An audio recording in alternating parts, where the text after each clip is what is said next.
আফগানিস্তানের রাজধানী কাবুলে পাকিস্তানের এয়ার স্ট্রাইক। কাবুল, কান্দাহার ও পাকতিয়া প্রদেশে বিমান হামলা চালিয়েছে পাক সেনা। তবে কেউ হতাহত হয়নি এমনটাই জানিয়েছেন আফগানিস্তানের সরকারি মুখপাত্র। শুক্রবার ভোররাত থেকেই কাবুল জুড়ে বিস্ফোরণের শব্দ শোনা গিয়েছে। দুই দেশের মধ্যে বাড়তে থাকা অশান্তির মধ্যে গতকাল পাক আফগান সীমান্তে আক্রমণের কথা জানায় তালিবান সরকার।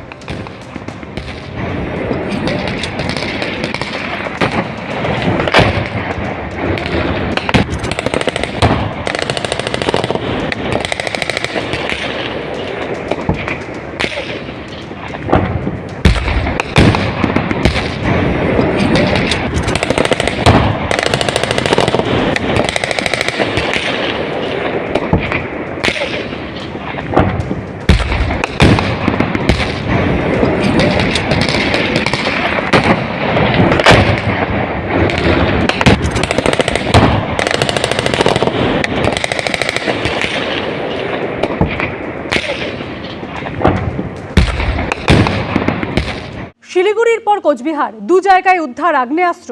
শীতলকুচিতে টোটো চালকের থেকে উদ্ধার পিস্তল, 1 রাউন্ড গুলি। টোটো চালকের বাড়িতে উদ্ধার 50 গ্রাম ইয়াবা ট্যাবলেট এবং 122 বোতল ফেন্সিডিল। সিতাই এলাকা থেকে একটি পিস্তল এবং 1 রাউন্ড গুলি সহ এক যুবককে গ্রেপ্তার করা হয়। রাজ্যের সিনিয়র রেসিডেন্ট ডাক্তারদের বন্ড পোস্টিং নিয়ে নতুন নির্দেশিকা জারি করল স্বাস্থ্য ভবন। প্রয়োজন মতো যেখানে খুশি 3 বছরের জন্য বদলি করতে পারবে সরকার, জানিয়ে দেওয়া হলো বিজ্ঞপ্তিতে। যেখানে চিকিৎসকদের বন্ড পোস্টিংকে স্পষ্টভাবে উল্লেখ করা হয়েছে চুক্তিভিত্তিক সার্ভিস হিসাবে। আরজিকর আন্দোলনের অন্যতম প্রতিবাদী মুখ চিকিৎসক অনিকেত মাহাতোর পোস্টিং বিতর্ক নিয়ে বহু জল খোলা হয়েছে। সিনিয়র রেসিডেন্ট হিসেবে মেধার ভিত্তিতে পোস্টিং পেতে হাইকোর্ট হয়ে শেষ পর্যন্ত সুপ্রিম কোর্ট থেকে অর্ডার আনতে হয়েছে তাকে। মেধা তালিকা মেনেই অনিকেত মাহাতোকে পোস্টিং দিতে হবে আরজিকর মেডিকেল কলেজেই। রাজ্য সরকারকে এমন নির্দেশও দেয় দেশের সর্বোচ্চ আদালত। সেই ঘটনার রেশ কাটতে না কাটতেই এবার সিনিয়র রেসিডেন্টের বন্ড পোস্টিং নিয়মের খোলনলচেই বদলে ফেলল রাজ্যের স্বাস্থ্য দপ্তর। বৃহস্পতিবার স্বাস্থ্য ভবনের তরফে নতুন এসওপি প্রকাশ করে জানানো হয়েছে বন্ড পোস্টিংয়ে রাজ্য সরকার যেখানে খুশি 3 বছরের জন্য বদলি করতে পারবে। আগের নিয়ম অনুযায়ী প্রথম বছর মেডিকেল কলেজ হাসপাতালে এবং পরের 2 বছর গ্রামীণ হাসপাতালে কাজ করতে হতো সিনিয়র রেসিডেন্টে। নতুন বিজ্ঞপ্তিতে স্বাস্থ্য দপ্তর বলল, প্রয়োজন অনুযায়ী যে হাসপাতালে মনে করবে সেখানেই তাদের পাঠাতে পারবে। এখানে পরিষ্কারভাবে তারা কন্ট্রাকচুয়াল সার্ভিসকে নিয়ে এলেন। আমি মনে করি যে এই জায়গাটাকে একটা বেআইনি পদক্ষেপ নিতে চাইছে, এবং যদি কোনো জুনিয়র ডাক্তারদের সমস্যা হয় তাহলে তার গ্রিভান্স জানানোর জন্য সে কোর্টেও যেতে পারবে না।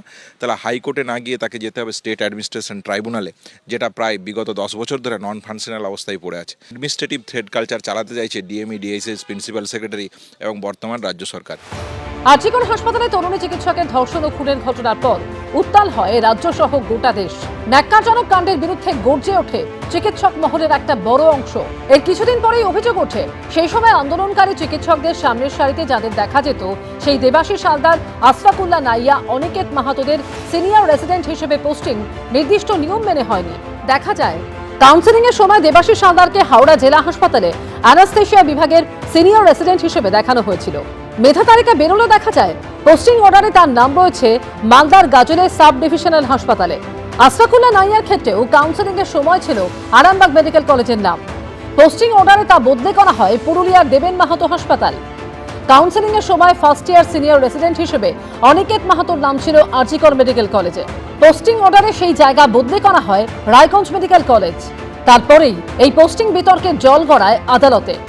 সেই অস্বস্তির জেরে কি এবার সিনিয়র রেসিডেন্টের পোস্টিং নিয়মে বদল আনল স্বাস্থ্য ভবন? এতদিন জুনিয়র ডাক্তাররা বন্ড পোস্টিং পেতেন মেধাভিত্তিক কাউন্সেলিং এর মাধ্যমে। নতুন বিজ্ঞপ্তিতে স্বাস্থ্য দপ্তর এবার স্পষ্ট জানিয়েছে, চিকিৎসকদের বন্ড পোস্টিং আদতে চুক্তিভিত্তিক সার্ভিস, তাই যেখানে প্রয়োজন সেখানে বদলি করতে পারবে রাজ্য সরকার। নতুন এসওপিতে কাউন্সেলিং নিয়ে কোনো উচ্চবাচ্যই করা হয়নি। তবে কি এবার থেকে আর শুধুমাত্র মেধার ভিত্তিতে সিনিয়র রেসিডেন্টের পোস্টিং দিতে বাধ্য নয় রাজ্য সরকার? একটা মেরিট বেসড কাউন্সিলিংয়ের মাধ্যমে যেটা হতো, এখন সমস্ত ক্ষমতাটা কিন্তু ডিএমই, ডিএইচএস, প্রিন্সিপাল সেক্রেটারি তাদের হাতে নিল। এর মাধ্যমে দুর্নীতি, স্বজনপোষণ যখন যেখানে প্রয়োজন তখন সেখানে তারা কিন্তু ছাত্রছাত্রীদের সেখানে তারা পোস্ট করবে, এবং যখনই কোনো ছাত্রছাত্রী দুর্নীতির বিরুদ্ধে কথা বলবে, আন্দোলন করবে, প্রতিহিংসামূলক আচরণ হিসাবে তাকে এক জায়গায় ট্রান্সফার করে দেওয়া হবে।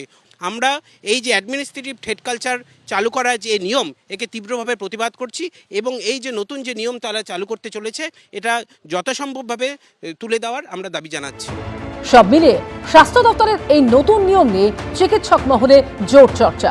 সন্দীপ সরকার ও ব্রতদীপ ভট্টাচার্য রিপোর্ট, এবিপি আনন্দ। এবিপি আনন্দ, এগিয়ে থাকে, এগিয়ে রাখে।